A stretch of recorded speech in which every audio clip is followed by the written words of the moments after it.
Here we are again in the ArchX tutorials. In this video, I will explain to you how to attach any document to the invoice when you're sending it out to your client. So without further ado, I'll just minimize my face and we dive into ArchX.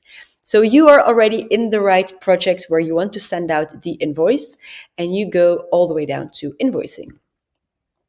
You will see I have already created a new invoice that already has been approved. So if you want to look for the actual flow of creating and approving and sending invoices, I will link to another video, but here it's already been approved. So I'm ready to send it out.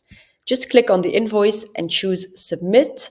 And then you can either still send a pro forma invoice or just send the actual invoice to the client.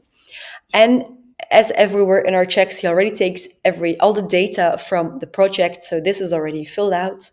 And I can choose an email template. Just bear with, it's in Dutch, but you probably have a sending invoice template, just like I have here, with a subject and some filler text that you already created, with probably some of the custom codes that we have in ArchX.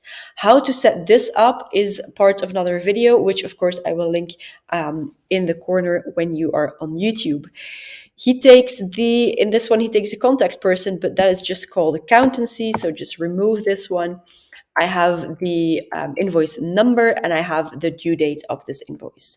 Now, if I want to attach a document, he will create a link in the email and the link will be available for 7 days. So be careful where you put the cursor, because that's where he will create the document. So for example, I will greet and then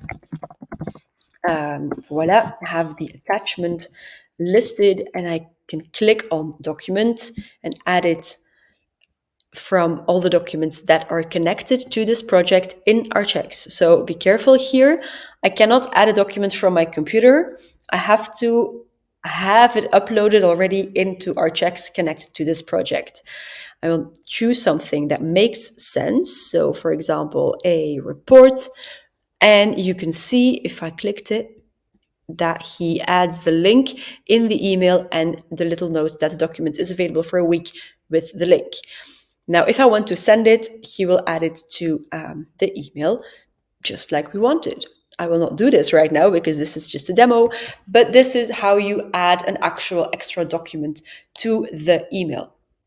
There is another option, and I will again link the video on that in the corner. There is an option to add your terms and conditions or the actual registered or tracked time that you did for this project into and import it into the invoice itself, but that is just the same way that you would import any data in your invoice template itself. Now I just showed you how to add an extra document to the invoice email, so it has 2 attachments now. Good luck with it, and if you have any more questions, be sure to contact support. Good luck, and I'll see you in the next video.